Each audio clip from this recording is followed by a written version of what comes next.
10 मातृ मंदिर की ओर नोट्स। अवतरणों पर आधारित प्रश्न। 1 व्यथित है मेरा हृदय प्रदेश, चलूं उसको बहलाऊं आज, बताकर अपना सुख दुख उसे, हृदय का भार हटाऊं आज। चलूं माँ के पदपंकज पकड़, नयन जल से नहलाऊं आज। मातृमंदिर में मैंने कहा, चलूं दर्शन कर आऊं आज। कविता की रचयित्री कौन है? ये पंक्तियां उनकी किस कविता से ली गई हैं? उसके हृदय के व्यथित होने का क्या कारण है? उत्तर, कविता की रचयित्री श्रीमती सुभद्रा कुमारी चौहान है। ये पंक्तियां उनकी मातृ मंदिर की ओर कविता से ली गई है। उनका हृदय इसलिए व्यथित है क्योंकि भारत मां पराधीन है। कवित्री ने भारत की पराधीनता को लेकर अपने मन की पीड़ा अभिव्यक्त की है। कवित्री ने अपने मन को बहलाने का कौन सा उपाय ढूंढा? उत्तर, कवित्री कहती है कि उसके हृदय में पीड़ा है। वह मातृ मंदिर में जाकर भारत माँ को अपना सुख दुख सुनाकर अपने चित्त को हल्का करना चाहती है। चलूं माँ के पदपंकज पकड़ नयन जल से नहलाओ आज पंक्ति का भावार्थ लिखिए। उत्तर, कवित्री की इच्छा है कि वह मातृभूमि जैसे पवित्र मंदिर में माँ के कमल के समान चरणों को अपने अश्रुजल से धोए और उन चरणों को पकड़कर अपना दर्द रो रो कर सुनाए। वह मातृ मंदिर के दर्शन करके अपने मन को हल्का करना चाहती है। उपर्युक्त पंक्तियों द्वारा कवित्री क्या प्रेरणा दे रही है? उत्तर, कवित्री भारत माँ की पराधीनता के कारण दुखी है। अनेक बलिदानों के बाद भी भारत को पराधीनता से मुक्ति नहीं मिल पा रही है। इसलिए वह भारत माता को अपने सुख दुख का साझीदार बनाना चाहती है तथा उसके चरणों को पकड़कर आंसू बहाकर अपनी पीड़ा व्यक्त करना चाहती है। 2 किंतु यह हुआ अचानक ध्यान, दीन हूँ, छोटी हूँ, अज्ञान, मातृमंदिर का दुर्गम मार्ग तुम्ही बतला दो है भगवान, मार्ग के बाधक पहरेदार, सुना है ऊंचे से सोपान, फिसलते हैं ये दुर्बल पैर, चढ़ा दो मुझको है भगवान। कवित्री को अचानक क्या ध्यान आया? उसने भगवान से क्या प्रार्थना की? उत्तर, कवित्री की इच्छा है कि वह भारत माता के मंदिर में जाकर उनके दर्शन करे, उन्हें अपना दुख दर्द सुनाकर अपने मन को हल्का करे, परंतु तभी उसे अपनी दुर्बलता तथा छोटेपन का एहसास होता है। वह सोचती है कि मैं दीन, छोटी तथा ज्ञान से रहित हूँ। साथ ही भारत माता के मंदिर तक पहुँचने का मार्ग भी अत्यंत दुर्गम है। वहां आसानी से पहुंचा नहीं जा सकता। इसलिए कवित्री भगवान से प्रार्थना करती है कि वे उसे वहां तक पहुंचाने का मार्ग बताए। मार्ग के बाधक पहरेदार से कवित्री का क्या तात्पर्य है? स्पष्ट कीजिए। उत्तर, कवित्री मातृ मंदिरे प्रवेश चाहती है, परंतु वहां तक पहुंचने के मार्ग में अनेक कठिनाइयां हैं। मार्ग में अनेक पहरेदार, विदेशी शासक हैं, जो हर समय पहरा देते रहते हैं, जिसके कारण वहां पहुंचना कठिन है। कवित्री ने मातृ मंदिर के मार्ग को दुर्गम क्यों कहा है? वह भगवान से क्या प्रार्थना करती है? उत्तर, कवित्री ने मातृ मंदिर के मार्ग को दुर्गम इसलिए कहा है क्योंकि मार्ग में विदेशी शासक रूपी अनेक पहरेदार हैं, जो हर समय बाधा उपस्थित करते हैं, इसलिए वहां पहुंचना कठिन है। कवित्री कहती है कि उसके दुर्बल पैर फिसल रहे हैं। कवित्री ईश्वर से प्रार्थना करती है कि हे भगवान, अब केवल तुम ही मेरी सहायता कर सकते हो। मुझे मातृ मंदिर की ऊंची ऊंची सीढ़ियों पर चढ़ने की शक्ति प्रदान करो। शब्दार्थ लिखिए। उत्तर, दीन गरीब, दुर्गम जहां पहुंचना कठिन हो, बाधक बाधा डालने वाला, रोकने वाला, सोपान सीढ़ी। 3 वे जगमग जगी। ज्योतियां दिख रही है वहां। शीघ्रता करो, वाद्य बज उठे। भला मैं कैसे जाऊं वहां? सुनाई पड़ता है कलगान, मिला दूं मैं भी अपनी तान। शीघ्रता करो, मुझे ले चलो, मातृ मंदिर में है भगवान।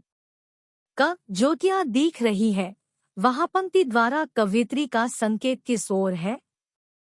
उत्तर, कवियत्री का संकेत स्वतंत्रता की जगमग करती हुई ज्योतियों से है। कवियत्री कहती है कि यद्यपि भारत माता का मंदिर दूर है, पर इतना भी दूर नहीं है कि वहां का जगमगाता दृश्य दिखाई न दे। कवियत्री को स्वतंत्रता की जगमग करती हुई ज्योतियां दिखाई दे रही है। ख, वाद्य बज उठे से कवियत्री का क्या अभिप्राय है? उनकी ध्वनि सुनकर उसकी क्या प्रतिक्रिया होती है? उत्तर, कवियत्री को स्वतंत्रता की जगमग करती हुई ज्योतियां तथा वहां बजने वाले वाद्य भी सुनाई दे रहे हैं। वह मातृ मंदिर से आने वाले दिव्य और पवित्र संगीत को भी सुनती है, इसलिए वह वहां जल्दी से जल्दी पहुंचना चाहती है। द कलगान से कवियत्री का क्या आशय है? इस संदर्भ में कवियत्री अपनी क्या अभिलाषा व्यक्त करती है? उत्तर, कलगान से कवियत्री का तात्पर्य सुंदर, दिव्य और पवित्र संगीत से है। कवियत्री वहां जल्दी से जल्दी पहुंचकर वहां होने वाले गायन में अपनी तान भी मिला देना चाहती है। वह ईश्वर से प्रार्थना करती है कि वे शीघ्रता से उसे मातृ मंदिर तक पहुंचा दे। घ, उपर्युक्त पंक्तियों का मूल भाव स्पष्ट कीजिए। उत्तर, कवियत्री को एहसास हो रहा है कि भारत की स्वतंत्रता अब दूर नहीं है, इसलिए वह कहती है कि वहां का जगमगाता दृश्य उसे दिखाई दे रहा है, अर्थात स्वाधीनता प्राप्ति होने में अधिक देर नहीं है। इसलिए वह चाहती है कि भगवान उसे जल्दी से अपने लक्ष्य तक पहुंचा दे, जिससे कि वह भी स्वतंत्रता प्राप्ति में अपना योगदान दे सके। 4, चलूं मैं जल्दी से बढ़ चलूं, देख लूं माँ की प्यारी मूर्ति।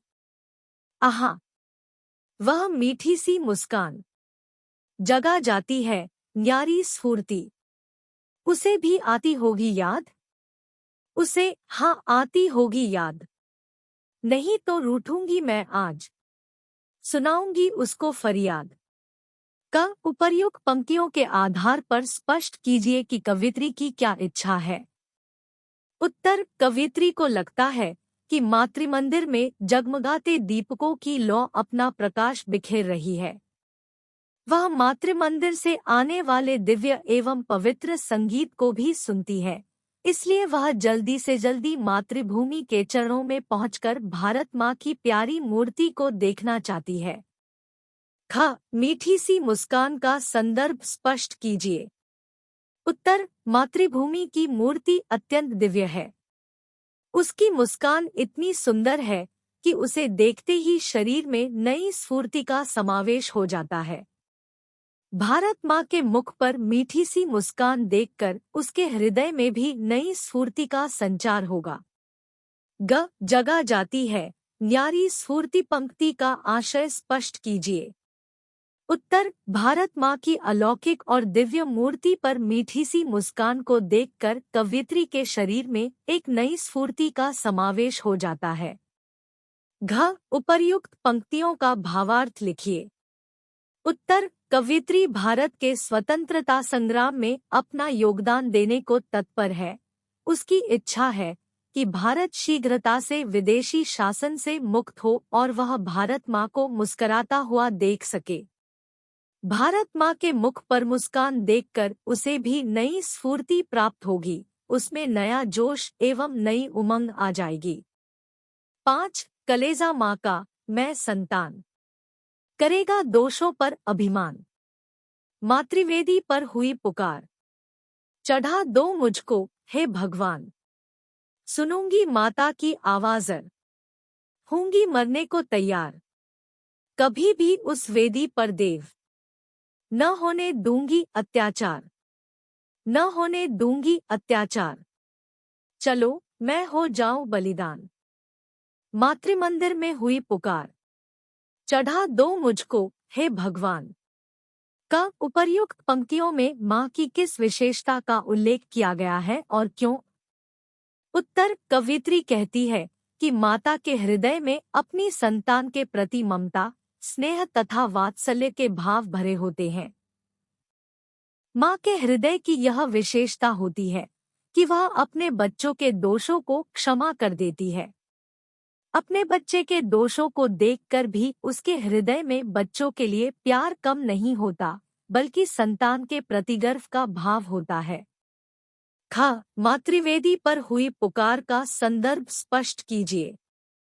उत्तर, मातृवेदी अर्थात मातृभूमि पर पुकार हुई है, इसलिए कवयित्री अपना बलिदान देना चाहती है और भारत माँ को पराधीनता से मुक्त करना चाहती है। ग, कौन किस पर तथा किस प्रकार अत्याचार कर रहा था? अत्याचार के विरोध में कवयित्री अपनी क्या इच्छा व्यक्त करती है? उत्तर, मातृभूमि पर विदेशी शासक अत्याचार कर रहे हैं। ये शासक अत्यंत शक्तिशाली हैं, जिनसे टक्कर लेना आसान नहीं है, फिर भी कवयित्री उनसे टकराने का संकल्प करती है। कवयित्री की इच्छा है कि वह मातृवेदी पर कभी अत्याचार नहीं होने देगी। इन अत्याचारों को रोकने के लिए यदि उसे अपने प्राणों का बलिदान भी करना पड़े तो वह सहर्ष ऐसा करेगी। वह भगवान से प्रार्थना करती है कि वह उसे मातृमंदिर की पुकार पर आत्मोत्सर्ग करने की शक्ति प्रदान करे। घ, उपर्युक्त पंक्तियों द्वारा कवयित्री क्या प्रेरणा दे रही है? उत्तर, उपर्युक्त पंक्तियों में कवयित्री ने माँ के स्वभाव की विशेषताओं की चर्चा करते हुए कहा है कि माता कभी कुमाता नहीं होती। वह अपनी संतान के दोषों को भी अनदेखा कर देती है। कवयित्री की इच्छा है कि वह अपनी मातृभूमि पर होने वाले अत्याचारों को देखकर चुप नहीं बैठेगी और किसी प्रकार के अत्याचार नहीं होने देगी। अत्याचारों को रोकने के लिए वह अपने प्राणों का बलिदान करने को भी तत्पर है। Please like, share and subscribe. ICSE Board 9th and 10th Hindi Second Language notes are available under Educational playlist. Thanks. Team APG Hindi Family.